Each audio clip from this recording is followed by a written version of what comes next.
Hey girl, hey, it's Dymond here and I'm back with another video. Today's video we are continuing with the Slay of the Week series. This week we are chatting with a two-time author, serial entrepreneur, and so much more, Jermisha, who you probably know is busy. And y'all, when I tell y'all this talk is so good, I hope you love it like I did. She shared so much and was so vulnerable. I hope you learned something from it, and make sure before you do anything else, like, comment, and subscribe down below. And yeah, let's get into this video.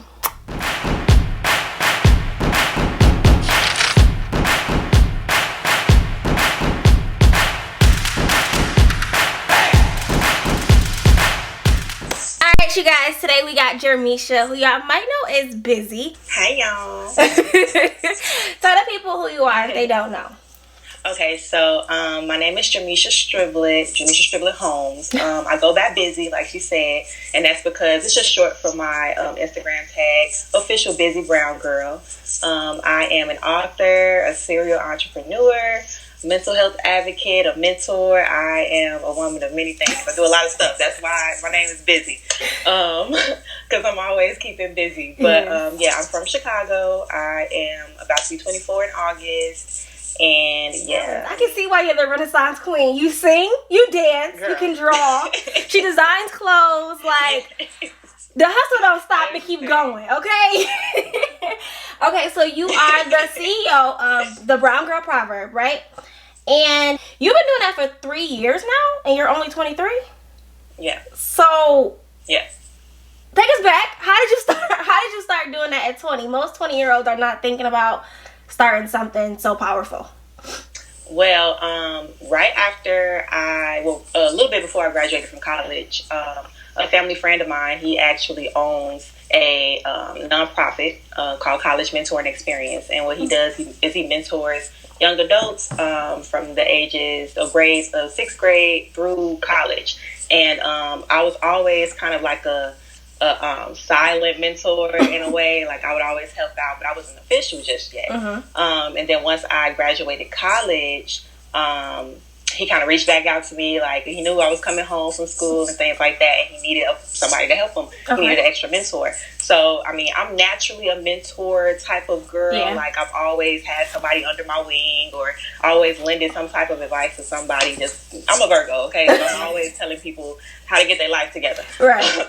But, so yeah, he reached back out, and he just gave me the position. And not only am I a site-based mentor, which is where I go to different schools and talk to different groups of young women and men, but I'm also a one-on-one mentor. So I have my own special young lady that I keep in contact with in regards to school and life and things like that. So that's where I'm at now. At this point, I've kind of taken just a couple girls under my wing, like as far as like advice on business.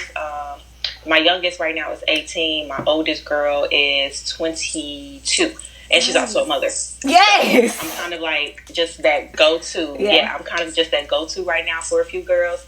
I also mentor a younger group of girls between the grades of 5th grade and 8th grade. And those are my youngest. And there's 13 of them. So I'm got my hands full, right? Yes, but definitely. I don't really limit myself. I don't really limit myself, and I try to be as diverse as I can, because as you can see, the age gap is like really big, 12 to 22. Yeah. So no, you don't have to be in the same space as me. You don't have to be in the same around me to be mentored by me, because honestly, my oldest, she is in another state right now, and we communicate via phone and Instagram and social media and things like that. Just keeping tabs on each other, even now, because of quarantine. Even the one that does live by me, like, we don't see each other. Yeah. So we have to talk on the phone and text and check in like that all the time. But it doesn't change the effect. Thank God. The impact is still there, and everything. Love is still there. It's all the same. So you guys, if you guys are interested in a mentor for anything you need in life, go ahead and head over to her Instagram, send her an email, and she will be there for you step by the way. Okay, so you actually graduated with a degree in PR, right? Okay, so if you have all these talents, what made you not want to go into the direction of maybe a degree in art or a degree in some of your other talents? Yeah, so initially, I don't know if anybody else can relate to this, but the moment you step into college, you got all these bright ideas. You're like, I'm going to do all of this. I'm going to have this degree. I'm going to have 3 degrees. I'm like, you just think of all the biggest and best things that you could possibly do there, right? So I was that girl. And I was like, I'm going to go to school for graphic design. I love art, right? Yeah. So I'm like, I can do it. I can draw. I can make a living off of it, right? And then I got cool with some graphic designers, and I got the classes, and I was like, I just like to draw. Like, I'm good. I just want to draw. That's it. Like, I don't want the rest of it. And then I'm like, okay, the next best thing for me would be business, because I'm naturally business savvy. My mom is an entrepreneur. A lot of my aunts and things are entrepreneurs. So, like, it's kind of just inevitable. It's in you. So I'm like, okay, business is the route that I want to go. And then I started taking business classes, and I realized I like business. I'm good at it, but I don't need to suffer 3 to 4 years of it studying it. Yeah. And I'm like, okay, this was cute. This was really cute. So I changed my degree like 3 times, right? And I finally, literally at the last minute, where I had little to no time to even like graduate on time. I actually spent the extra semester, which is not bad, which that was due to me switching my mind up all the time. And I finally settled on public relations. And the reason I did that was because throughout my courses, I took a lot of writing and English and like real artsy-fartsy classes and stuff, just to, keep me busy. And then I realized I loved it, and I was actually very, very good at it. Right. I got A's in all those classes. It came naturally. So I'm like, okay, you're good. PR is kind of like a mixture of all of that. Yeah, like it was like a mixture of everything that I love. Writing, conversation, marketing, journal, like all of that was like combined into one thing. And I'm like, okay, this is the one.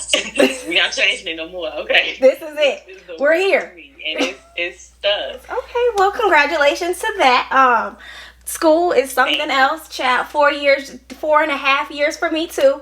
Not because I switched my major, but because I just didn't handle my business. I was just there. But school is definitely a place where everybody got so many different majors, and you're like, oh, I want to do this. I want to do this too. Girl, wait a minute. I just want to do this. Wait, I got to do that too? Oh, no, it's okay. I'm good. I'm good. I think I dropped out mentally like 4 times in the course of me being there every year. I'm like, you know what? Screw it. I don't need this. Like, that's everybody. Girl, I had a whole escape plan. I'm like, okay. Call my mom. I'm like, look, Mom. This is not I had like literally a semester left, and I'm over here talking about I don't want to be here no more. Then she was like, girl, you can do it. Just kick out this last semester. I had a whole plan B. Like, if this degree don't make it, baby. Listen, you get real crafty. You get real crafty. Like, if this don't work, I'm going to flip it into this. And this too. Oh, okay, cool. Brown Girl Proverbs, it started out as your first book title, and you actually transformed that into your entire business name. And now it's like a movement. Y'all have everything. How did that happen for you? I tell this story all the time when I talk about my first book. I initially wrote it. It's a memoir, so it's about my life experiences and things like that. So it was a very vulnerable time for me to write this book. Yeah. And from it, the impact was like beyond what I thought it would be. Like, of course, you make something and you share it with somebody. You expect to get a little bit of feedback. Yeah. But the feedback that I got was just like tearful. Like, I was just so happy that it reached so many people. Yeah. And the fact that it was so diverse. Like, my youngest readers that have reached out to me have been like 11, 12 years old. Oh, my that's oldest amazing. was 75. A 75-year-old woman. Yes. And she personally contacted me and was telling me like, wow, I really saw a lot of myself in your book and in your story and everything. I'm like, what? Me? You saw something in my life. Yeah. All the life you've lived and you saw something in mine. And I'm just like, wow. Even men, like a lot of men have reached out because I have an entire chapter in my book dedicated to Black men. So I didn't want to leave them out of the experience. Yeah. So even getting the feedback from them, it was just like, okay, I got something here. I'm working with something here. I have a niche for connection. Yeah. And I figured that out with this book. And I was like, okay, so I can keep it going. I've always been in the business of like networking and always connecting with different people from all different walks of life. So I'm like, I can make this a really big thing, Right. So I'm like, okay, Brown Girl Proverb is already a household name. I don't need to change nothing because I'm learning my branding process. Yeah. You know, changing names all the time doesn't help at all. So I'm like, okay, Brown Girl Proverb, let me just find a creative way to kind of separate myself from the book while keeping everything together. So that's why I just stuck with the names Busy Brown Girl and Brown Girl Proverb. You know, it's just, you see one, you see the other. It's always connected, even though they're kind of separate entities, right? So it worked out in my favor. Busy or Brown Girl, call me what you want. I like it. Okay, so you recently you launched your Out West collection, and it has hoodies, t-shirts, and it's not just towards people who are from out west of Chicago. It's also, you have the South Side and everything else. How did you come up with, I'm gonna come out with an Out West collection? Okay, so every time I have an event, I get like a shirt or a hoodie or something made that only I wear. So when I walk around the event and take pictures, you're going to see me in my brand in all the pictures, right? So that's kind of just a tradition, the thing that I do. And on one of my shirts for my last book signing, on the back of it, it just listed kind of like all the things that I did. So it said writer, mentor, and at the very bottom, it said Out West, Illinois. Okay. And I took a picture in it and posted it to, you know, Twitter. And you post anything on Twitter, the world is likely to snatch on Twitter like that. So I posted it on Twitter, and everybody just kind of bypassed all the rest of it. Like, Out West, Illinois, like, wow, like, that's real creative, that's cute. I'm like, it's cute. Okay, cool. So let me keep getting feedback from it. Yeah. And everybody, like, especially people from Chicago, like, we rep our, like, the size of our city, like, to death. Like, nothing you can say to us without us letting you know what side of Chicago we from. Okay. And I love that. So I'm like, okay, let me find another way to connect with my people and give them something else to represent themselves and also me at the same time. Right. And so I started wearing it first. I was the trial run. And then like everybody loved it. Like loved it. So like, and I kind of like connected it to my second book because the setting of my second book is on the west side of Chicago. Okay. So it kind of just intertwined. It just worked. You get the book, you get the shirts. It all just went together well. So. Okay. What are the sides of Chicago for somebody who don't know, who just see Out West? They like, wait, what's that? What's all the sides of Chicago? Okay, so I'm Out West. Okay. Out West, West Side, the best side, and you know that. Okay, Out West is the best. And then you got South Side, Out South. Either way, same thing. You got Over East. Over East. Side. Okay. And then Over East. Over East, and then you got Up North. So that's the North Side. So you got North Side, Up North. Okay. Yeah. Chicago, you got and it. You can tell the difference. You step foot in each one of them neighborhoods, you can tell the difference. Okay. Where do you see yourself going in the next 5 years? With you or your business or whatever. Okay, so I've always, the initial plan, regardless of what I do in between time, is to have my own PR firm. Yes! And I want it to be, girl, yes, I'm not sitting on my degree. So we're going to use this thing. So a PR firm, right? And I want it to be dedicated to not just one entity. I want it to be like an umbrella for creatives, for all different types of brands. I don't want it to just be geared towards, let's say, entertainment or books or this and that and the third. I want everybody to be, it's like a one-stop shop. Okay. I want you to come to me for all your needs, right? Nice. Yes. Okay. So use this degree. 5 years,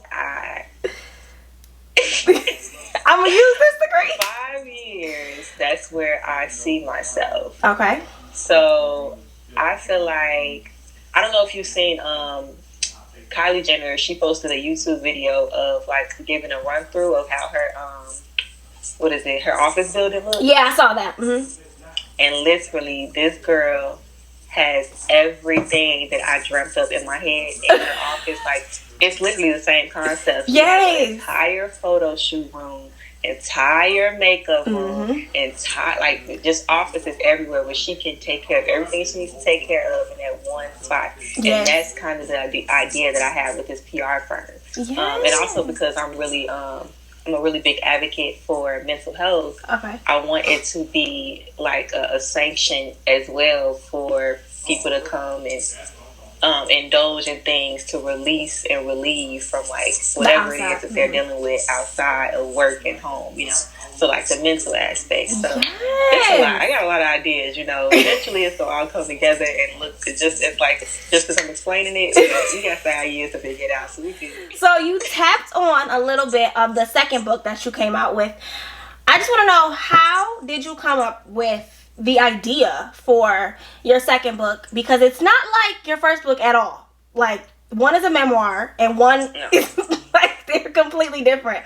So how did you come up with it? And the title of it is Losses and Gains. Girl, yes, I always got a book on deck. So for the second book, it was something that I had been wanting to write, like a genre that I had been wanting to write for a very long time, since the beginning of me realizing I was a good writer. That was like in middle school.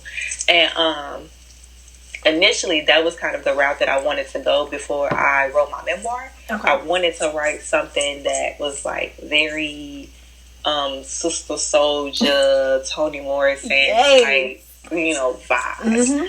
You know, so because those are my favorite authors. I've read every one of their books. So I've always like sat down like, well, I'm gonna write a book just like this that people gonna be talking about for like a long time. So that was gonna be the first step, but then God just told me to go another direction with Brown Girl Proverb being first, so I was cool with it. But I was gonna write this book, so it was gonna be number 2 if it wasn't number 1. And so the book is centered around a young girl from the west side of Chicago, and it's kind of like, I always describe it as like watching your favorite like reality show or like your favorite juicy Hulu Netflix show or series. Okay. And sitting there through the whole thing for a good 2 hours. That's how I feel. And I'm not even being biased because I wrote it literally like that. That's how you feel when you read this book. And I've read it multiple times for research purposes and writing my other works, but also because I just love the book. Yeah. And that's the feedback that I've gotten from other people as well. Like right now, people want me to put out the part 2 so bad, and I kind of, you know, you want to give the readers what they want. What they want. But I also had to like tap into myself and not force anything, and force any art or creativity. So I'm kind of just in a cool off phase right now. Okay. But part 2 to both of these books are coming though. Okay. I'm not saying they're not coming. They're gonna be here. Okay. So give me a little time. Even in like my blogs and things, I try to incorporate personal experiences, things that I can touch on that somebody else may be able to relate to. So when it comes to like maybe writing another memoir or another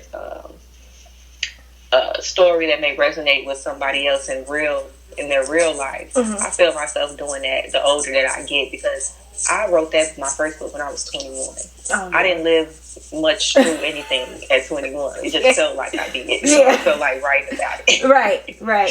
So I imagine me at like 41 telling a whole other 20-year story, experience and story, and just imagine the effect that it'll have on the next group of people. Yes. So I see myself writing another version to the first book for sure. Yes. Y'all hear that? So like I said before, when I tell y'all she is like a creative on another level, like the way your mind forms, I just have to take it back to you being a kid.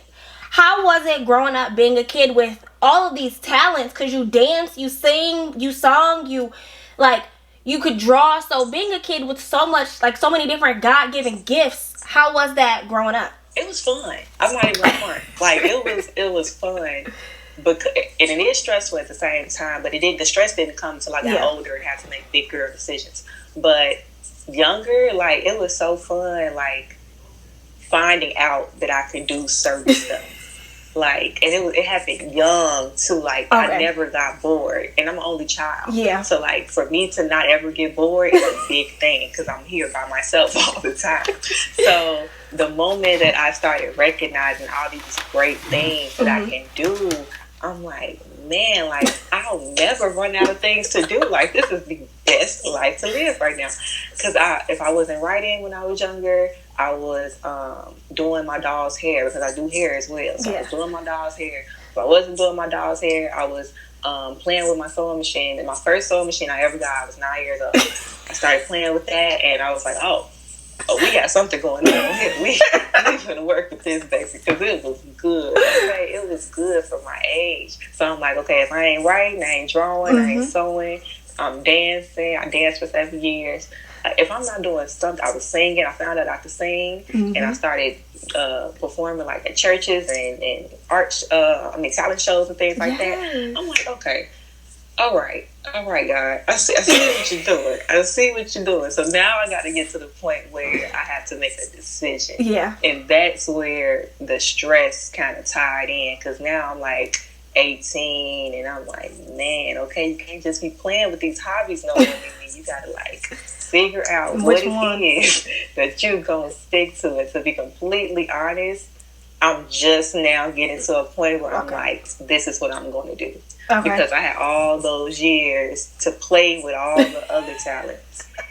And I'm like, okay, all right, so I'm going to settle at 23. I'm going to settle on this here, right here. Yes. And then I still find ways to have fun with the rest of my talents, because although they're not my primary career goals, I hustle a lot. So I'm still doing hair, still doing makeup, still making like little custom garments here and there for the people that know what I do outside of writing books.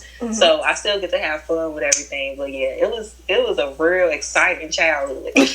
You like, I got nothing but time, and it's just me. So your parents just had you, girl. So they didn't say whatever you say I want to do. They like, okay, go ahead, go do it. You want to do that? Let's go do it. You can sing, church. You can dance class. You can what? Period. Yes. That's exactly how it went. Yes, because that's how parents be like, oh, you can do that too? Okay, we're gonna put you in everything. You're gonna keep you busy. They never, and that was the beauty in it too, because they never told me no to nothing. Like any bright idea that I had, and I've had many of bright ideas. Like literally, this is not my first time with a business. I had businesses when I was like 9, selling like trinkets and jewelry and stuff. Like, they knew that this was gonna be the end goal, so they never really said, oh no, we're not gonna put you in that, or that costs too much, or nothing like that. It was always, okay, show us you can do it, and you can do it well. Yay, shout out to the parents. Shout out to the parents. It's always been. Yes. Okay, so you tapped into it a little bit. So you had other businesses, of course. I think everybody hustles as a kid, where I used to sell candy at school. Like, I used to have baked good sales. It was always in me.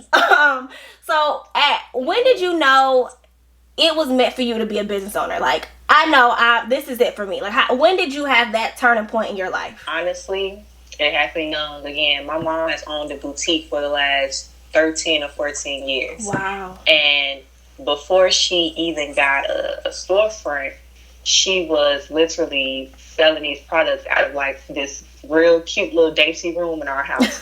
And that was her store. Yes. For a very long time. For like at least the first 7 to 8 years of my life, I was running the store with her in that part of our house. So I was always introduced to business and work ethic and entrepreneurship at a young age. I may not have known what it was exactly. I just knew my mama sold jewelry and purses. That's all I knew. I didn't know the depth of what it was that she was doing until she opened up her storefront. And I was like, wow, my mama got a store. Like, never really, it didn't click until I walked in and like you saw all her stuff on the wall, like a real store you would walk into. And I'm young, so that's like blowing my mind. I'm like, wow, my mama got a store. Like, this is it. And she sells stuff I like so well. This is it. And I loved it, right? And so I'm like, okay. Little did she know, like, well, little did I know, even in just helping her like unpackage things or send out orders or things like that, I thought it was just me helping my mama, right? But she was literally like teaching me step by step how this whole process was intended to go.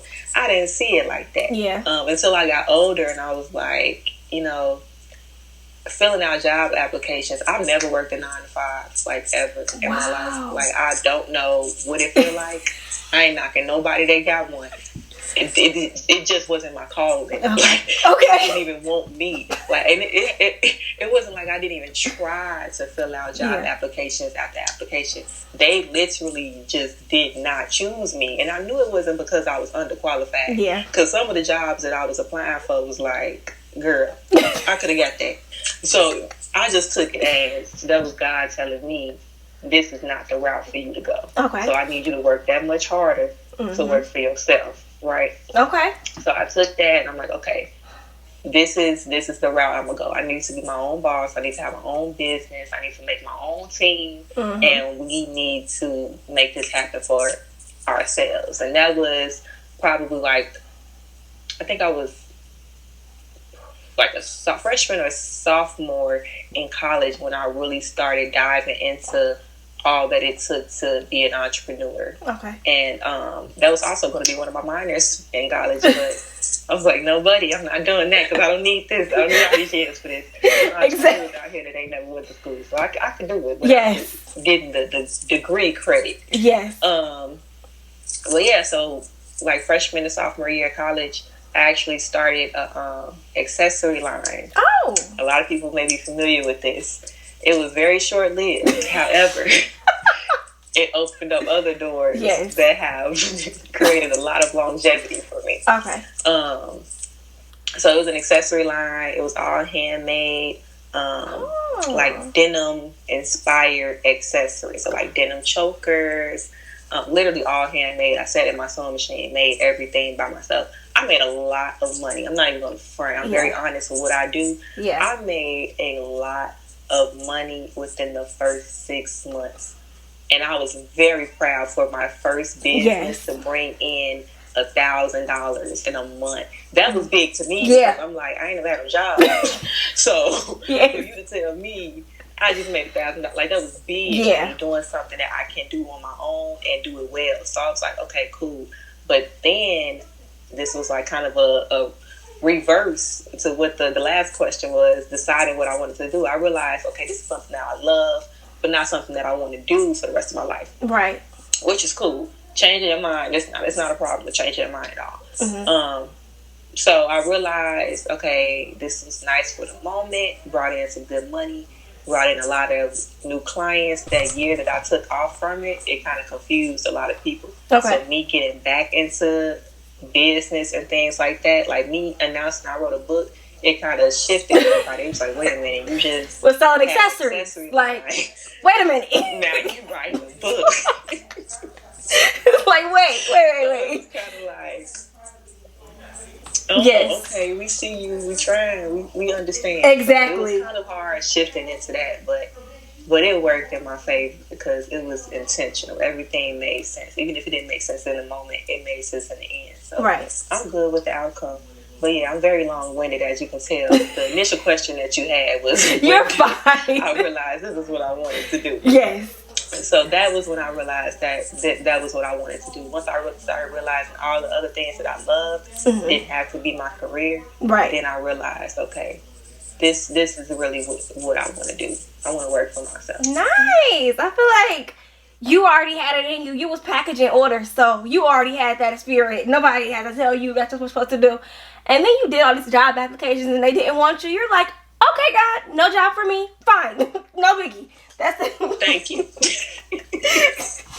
Okay. So how has being from out west Chicago shaped the person that you are? Yeah, like this essence, like this something about us in Chicago where like we're all hustling, doing something every single day. Like, I don't care if you selling socks and towels in front of the beauty supply store. I don't care if you selling CDs and squares. I don't care what you're selling. We selling something. Somebody's doing hair. Somebody's selling wigs. Somebody's selling lashes. Somebody's selling something. We're all hustling. Like, we're all entrepreneurs in our own way.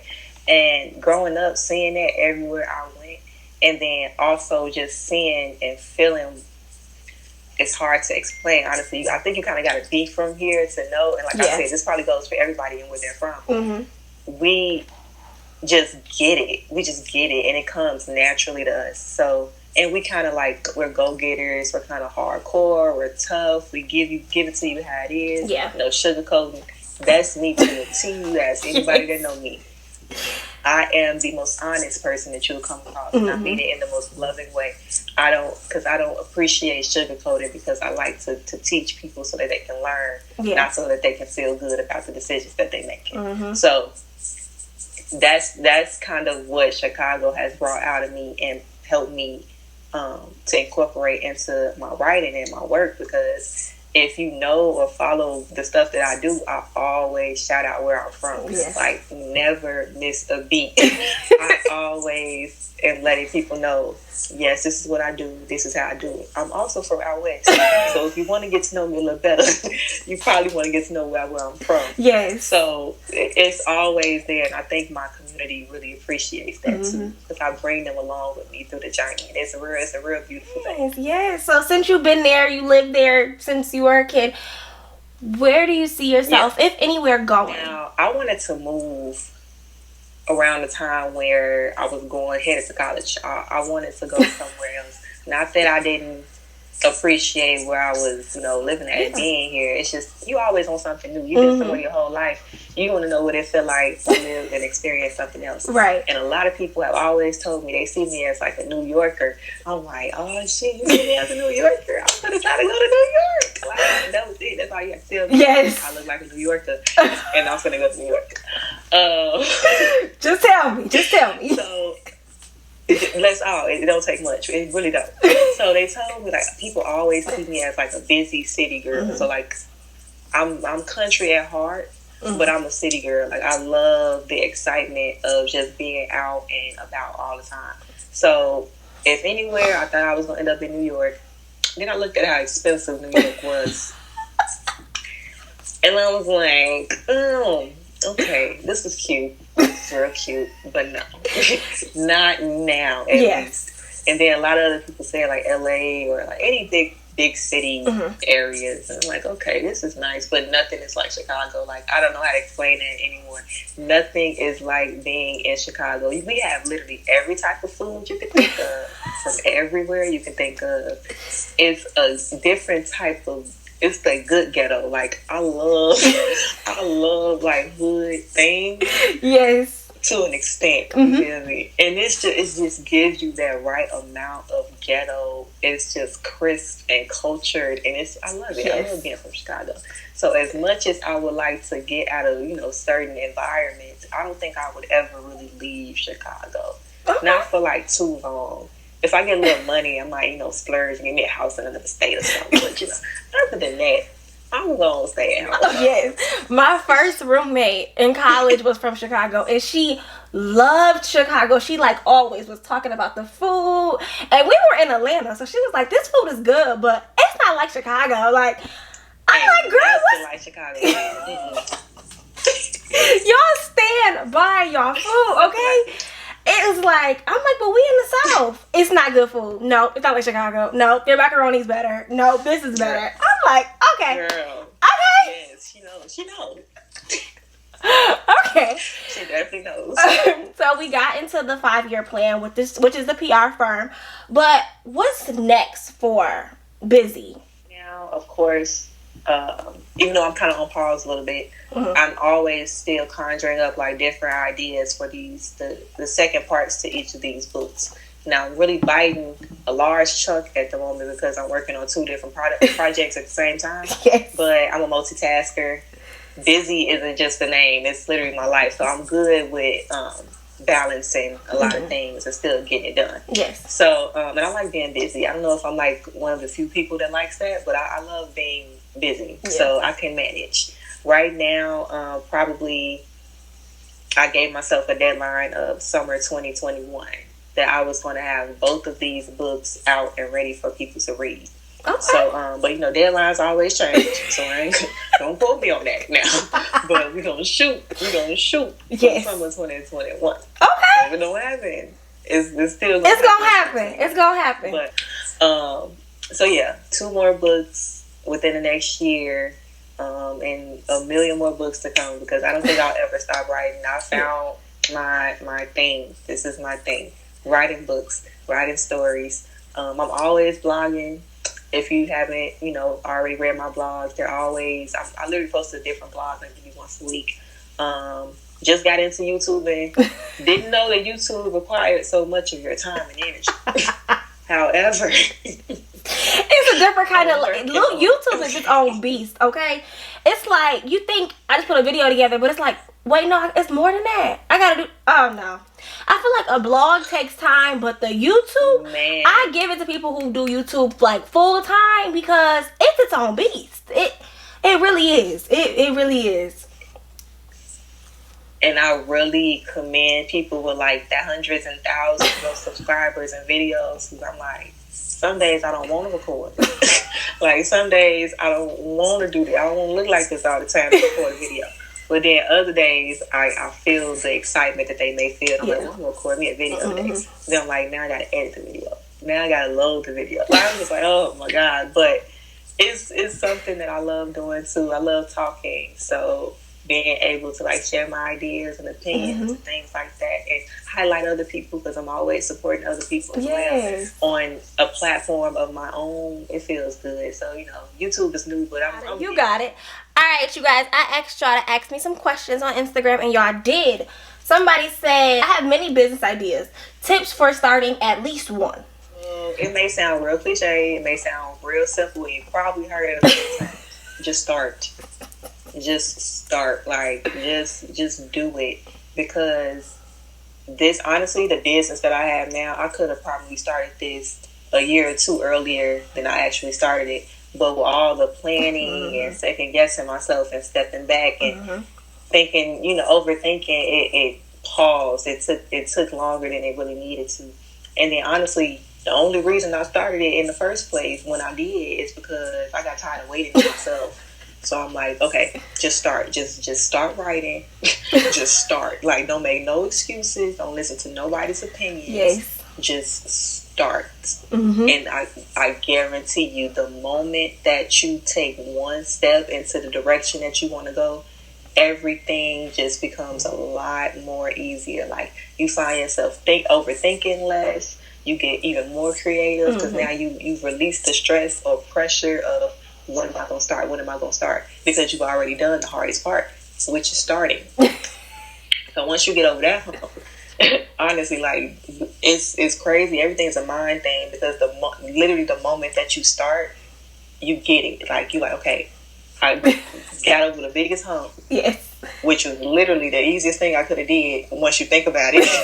And now nothing can really stop me. So that would be my advice. And she probably is tired of hearing it, because if I know anything about somebody who has all these ideas and still hasn't started, is that you're tired of people telling you to just start. Well, I'm going to be the last one. Let me be the last person to tell you.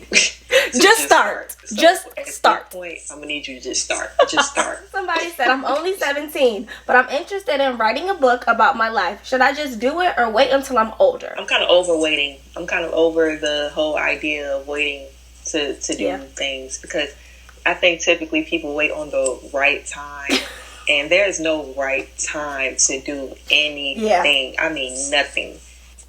We just make up these dates and deadlines. Like, girl, I had so many. About 25, I was supposed to be married with my first child. I don't have a man, and I ain't got no kids. So is it really good? It's like time. All this time. Yes. That did not work itself out. So I'm kind of over the whole, like, I'm gonna wait till this age, or I'm gonna wait till this, because if I had waited to a certain age to write my first book, who knows when I would have written that book. Like, it probably would still be in the making at this moment. To be completely honest, like, writing that book at 21, I was like, okay, we're not gonna wait 10 more years to write this book. Okay, we're gonna write this book today, or it's never gonna get done. It's like, you gotta have those talks with yourself, like, what is it that you really waiting on? Because the right time, like, what defines the right time? Because people wait on right times to have kids. People wait on right time to get married. It's not. I've never had a child. I don't know what it is to have a child. I don't know baby life. No. But I know that there is no right time for anything to bring an entire human being into this world. People be thinking it's gonna be a time where God be like, all right, now. And it never it's gonna be like that for anything. Never. I don't care if I am 25 with a kid or 35 with a kid. I'm gonna be just as scared at 35 as I am at 25. Yes. I have a whole new life to take care of. The whole waiting till you a certain age thing, don't do it. If you 10 and you want to write a book, go for it. 45 and you want to write a book, write a book. Yes. It's no right time. Somebody said, when you started your first business, how much did you invest initially? I never really kept track of that number. I just know it was a lot. It was a lot. Because I remember the saving process that led to it. And I'm really good at saving my money, thank God. I'm really good at spending it too, but I'm really good at saving it when I know that I have ideas that I need to see come into fruition. So I'm like, okay, I'm going to save X amount of money. And honestly, I don't remember the first big amount that I've ever invested in myself. Maybe... Oh man, I think the most recent big amount that I can tell you about is I had this brunch last summer, and that was my first event that I'd ever taken on my own. Okay. So I had to get a venue, I had to get the tickets, I had to get the decorations, I had to get the food, and I was like, wow, this was real cute in the beginning, but now it's like I have to put real money into this, right? And everything doesn't start off as a profit. Yes. So this was just all expense for a very long time. Yeah. I was just paying people at this point to show up. I wasn't making the money back, right? Yeah. So that was probably the biggest lesson and the biggest out of pocket expense. I probably spent anywhere from $800 to $900 on this event for one day for 3 1 day. Wait a minute. 3 hours. It'd be like, it's a real cute idea, but wait, I'm not getting, so I don't get nothing? Okay. And it's humbling. It's really humbling. Yes. Because it was a great event. Don't get me wrong. It was beautiful. The people came. They showed out. I felt good. They felt good. That was the whole point. I didn't really do it for the ticket sales. But that is an experience that humbles you because you have all these ideas and you like, oh yeah, this is nothing. And then you get into it and you like, oh, okay. Then it really helps you figure out if this is something you want to keep doing. Yep. And even that, I still want to keep doing it. Like, I still want to throw events. Yes. I know every mistake that I made in the first event, I learned. So just start, and you'll learn along the way. I'm going to be spending thousands of dollars. Yes. So I'm good with failure. I'm good with that. It teaches. Okay, this is a good one. Somebody said, do you need to have passion for something to make it a business? I'm really good at doing braids, but I don't care for it as much. So, to that young lady or young man, whomever it is, make sure you love what you're doing before you decide to make money off of it. Somebody said, I started a business last year. My friends post my flyer, but none of them have bought my glasses. Should I cut them off? Oh, don't cut them just yet. And this is why. Because I feel like, and I tell all of any person that comes to me and asks me about business advice, the first thing I tell them is don't expect people to support you. I don't even care if it's your mom. I don't care if it's your sister. I don't care if it's your brother. I don't care if it's your best friend for the last 30 years. Do not expect them to be even the first or the last people to support. Because you'll get let down very quickly, and then you'll get discouraged. Then you'll start thinking that it's a you problem. Yeah. When really, it's a nobody's problem. It's not even their problem. The fact that somebody doesn't care for or support you to the extent that you expect, it doesn't make them a bad person. Yeah. It doesn't make them. It doesn't make the quality of your work shrink. None of that. It's just preference. And that's just what it is. She ready to cut them off. She was ready. I've had moments. And she like, baby, back. Because you ain't going to back my what? Okay, over with. that's not the best mindset to have, but it's expected because we've all started as entrepreneurs feeling that way until we learn what I just said. Everybody's not going to support you. So no, don't cut them off yet. The only time that I would say that it gets to a point of maybe you don't need these people around you is when they start to minimalize what it is that you do. Okay. Like or rain on your parade all the time, or find little ways to make your business feel less than. Okay. Or if you know, and this is all discernment. You know for yourself who you dealing with, so you know when that person is not really for you and they're just there for the purpose. Yes. That's when you say, "Oh, right now, the scissors about to come out." Yes. Yes. And you about to get going. Okay. It's simple, and it's not even. It don't even got to be personal. It's just this is not. You know who's for you and who's not. So it's an easier decision to make the further along you go in business. But don't take everything personal. So I wouldn't say cut them off just yet. Wait a minute, that was a bar. I'll cut some people off. Don't take everything personal in business. It's business for a reason. If you want to take it personal, that would take your friendships and your kinships personal. Yeah. Don't take your money personal because it get real muddy. It gets real muddy real fast. Because I promise you, I went into this expecting everybody I knew to buy books. Did not work out that way. Yes. Did not work out that way. And I felt like, dang, like, what? Oh, I'm through with you. I ain't talking to you. I ain't going to nothing you invite me to. I was all of that and some. Well, then I was like, you kind of, the same way you kind of grow in age, you grow in business real quickly. So I grew up within the first 6 to 8 months. And I was like, they don't got nothing against the people that I expect to support me. Not all of them have a vendetta. Like, they don't have anything against me. They may just not care for what I do. That's a humbling process. You know, everybody ain't gonna be head over heels for what you do, and that's okay. Because I'm not head over heels for a lot of stuff that people do. And I can admit that. Like, just because my friend is a rapper, don't mean I love their music. And that's just the truth. Yeah, that's the truth. I love them. Yeah. I love them. I love their pursuit. But I don't want to buy your mixtape. I just don't. And that's okay. You don't have to buy something just because it's your friend that sells it. You can support them. I mean, they post her flyers. That's support. They posted something. They're not hating, it sounds like, but it's all support is not going to be monetary. Like, it's just not. It's just, they might not have it. They might not have the money to pay for your glasses. You don't know people's story. You just do not. Tips for starting a clothing line. Do I hire a web or graphic designer, or do I try to make the graphics for myself? I'm trying to cut as most costs as I can. I do literally all of my graphic work, all my flyers, all my marketing content, all of that. I do that on my own. Okay. And my initial reason for not like hiring somebody or paying somebody to do it wasn't because I didn't need the help, because I definitely need the help.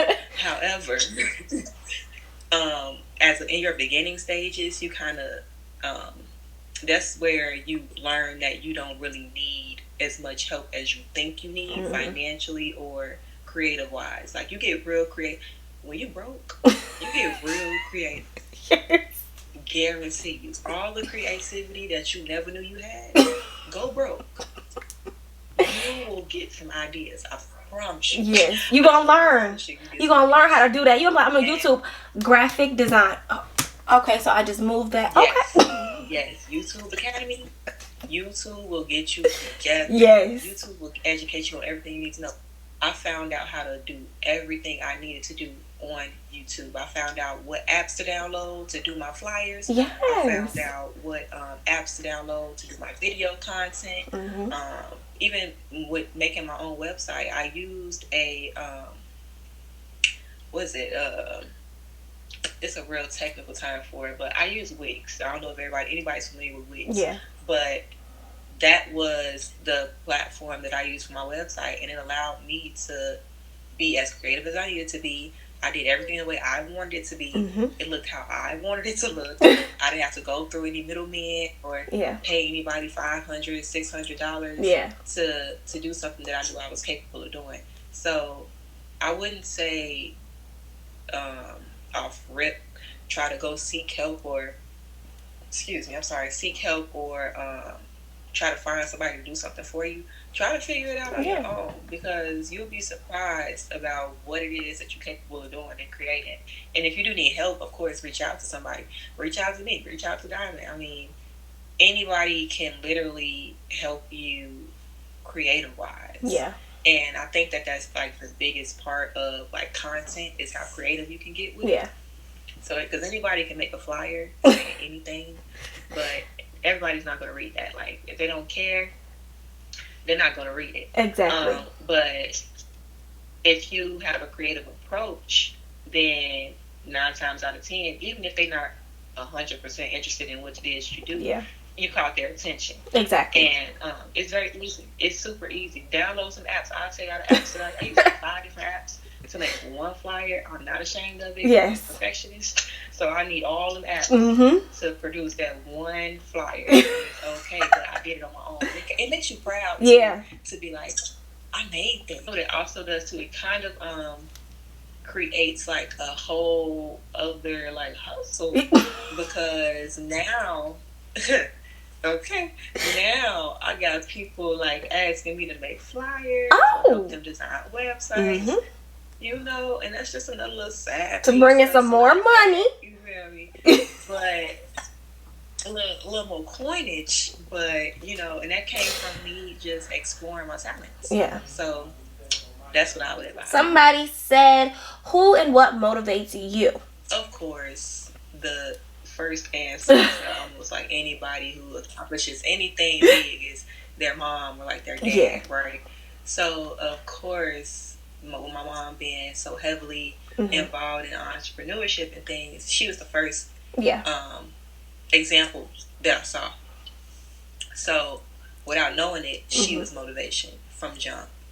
And then the older that I got and the more networking that I did and the more research that I did, my motivation really came from intimate reason. And what I mean by that is younger, and I speak about this in my book as well, I dealt with a lot of mental health issues, like depression, anxiety, and things like that. And just from that experience, I realized that I was missing something, or rather it be someone, like a big sister or like a, because I'm the only child, so I didn't have like older siblings, you know, to look to or talk to. It was just mom, dad, me, and a dog. So very young, I recognized that I needed somebody, and it couldn't just be anybody. Like, I just didn't need a friend. Like, I needed somebody who could mentor me, but I didn't know it was a mentor that I was looking for, because I was so young. So that's when I got older, I vowed to myself that I was going to become the person that I needed when I was young.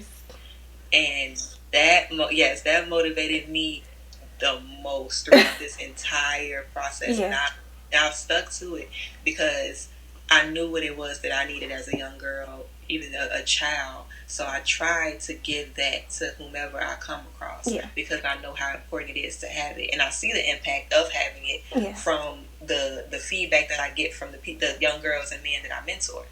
So, and I apply that to everything that I do in my books.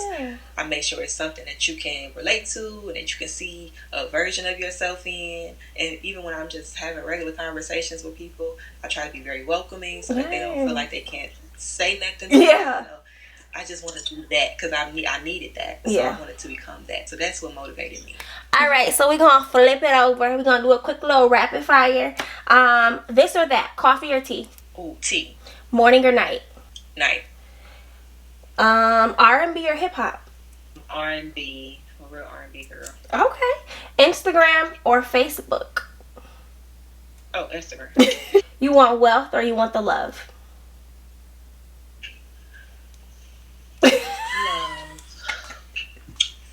Yeah, I'm a lovey-dovey type of person. I love love, and then love it's there. Wealth, it comes and goes. Yes. So I'd rather know that I have somebody that loves me or somebody to love than to always question whether or not I'm gonna be wealthy when I wake up or go to bed at night. You know? Okay. Okay. You a light liquor or a dark liquor kind of gal? Dark. I'm only reason that's like a iffy because sometimes I do indulge in the lights. Oh, so you okay? But you're like a Henny or like a Douce? Whiskey girl. Okay. I love me a good Jack Daniels. Okay. Jack Honey, that's my go-to anytime I go anywhere. Okay. So, yeah. Okay. All right. Do you have any final words for the people? Of course, always check me out. Follow me on Instagram. Follow me on literally every one of my social media platforms. You get the same me every time. It's nothing different. The same me you get online is the me you get in person. Yes. I'm just as approachable. What else? Visit my website. Yes. Watch my YouTube videos. Read my blogs. Buy my books. Check out my merchandise. Yes. I'm a person as well, so if you just want to like hit me up, like, hey girl, what you doing? Oh, hey girl, you back? Hey girl. Yeah, I don't know. That's it. Well, thank you for being here. Thank you for chatting with us. I'm gonna have all her info down below. You guys can check it out. When the next time I'm in Chicago, I need you to show me around. I gotta see because I gotta see out west. I gotta see girl, it. Yes. Oh, you ain't said once this Corona goes. I'm there. Okay. Wherever you want to go. Yes. So thank you so much for even taking the time out. Yeah. I really appreciate it. Of course. Well, have a good day. Thank you. You're welcome. Bye bye.